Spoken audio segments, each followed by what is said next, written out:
Erik Ten Hag has admitted Manchester United squad needs greater strength and depth and has challenged the club's hierarchy to deliver those signings after warning next season will be a survival of the fittest.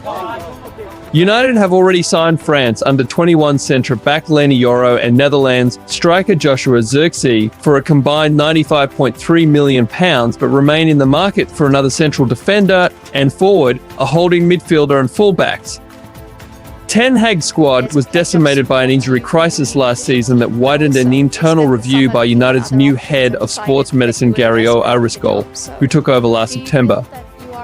And the manager wants to ensure he has a beefed-up squad to cope with what he expects to be an even more demanding schedule, given the additional games United will face in the reformatted Europa League.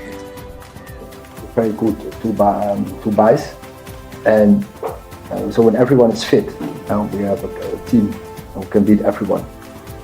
But also the squad depth, we have to catch up. We know that because we had injuries, we are vulnerable, and we have to avoid this by first get less injuries, picking up less injuries, and second, our squad has to be that good in the depth.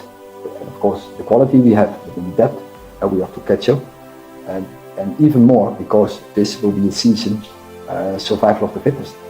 United hope to add one of Jarrad Branthwaite, the Everton and England defender, or Matthijs de Ligt, the Bayern Munich and Netherlands centre-back, and are in talks with Paris Saint-Germain over the Uruguay midfielder Manuel Ugarte.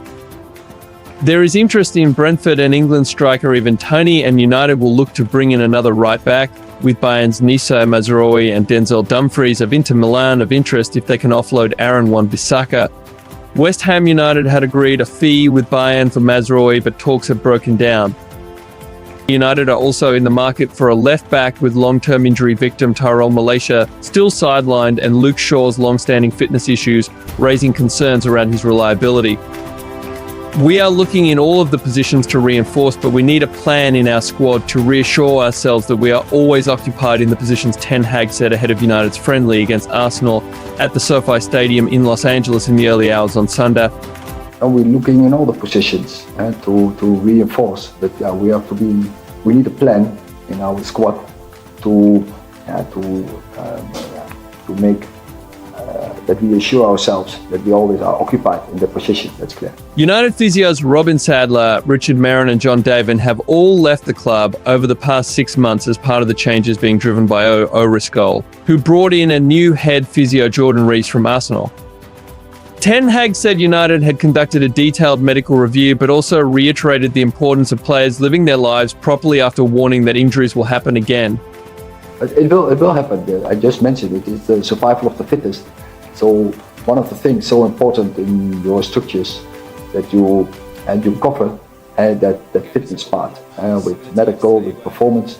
You have to think right, but also the players they have to work in the right way because the standards are so high, and then you have to fulfill them. It's only possible when you fulfill the highest standards. It's not only on game day, on every day. So many reasons, I think. And again, the amount of games, the fixture list, the load on the players, the pressure on the players is so high. And we are not the only team with so many injuries. And there were across the Premier League, there were many teams with a lot of injuries. We were not even the worst. What we had, that was our bad luck. We had them all in the end of the season in the back four. And of course that cost us a lot of points. But the load and the pressure on players is so immense. And this season it's getting even worse because the new model, the new format in Europe. So we already made our decisions, and we appointed a new club doctor last season. And actually he started late in the season, but now he can start in a fresh and be in the lead. And we appointed a new head physio. So we made changes. So also there we changed strategies in medical and performance to improve. But I think that is normal in nowadays football. The developments are so fast and every time you have to innovate. And if you want to be the best, you need also the best in those departments. Marcus Rashford's lifestyle came under scrutiny last term as the England forward, who managed just 8 goals, endured the worst season of his career. And Ten Hag, who had to reprimand Rashford for a drunken night out in Belfast in January that saw him drop from the squad for an FA Cup tie against Newport County, has challenged the striker to recapture the form of 2 seasons ago when he scored 30 goals. But Rashford, he can only prove himself, and he is capable of. And he scores so many goals, and already from a relative young age, so many goals. So he's capable of it, and so I'm confident and 100% believe, and he can do the same as 2 years ago.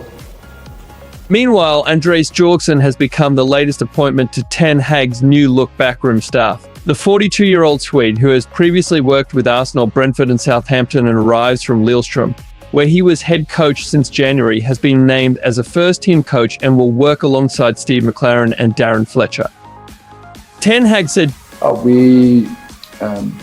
so when we assessed, let's also say when we did a review of the staff, and we did some profiling, what we want to fill in, and what he will do.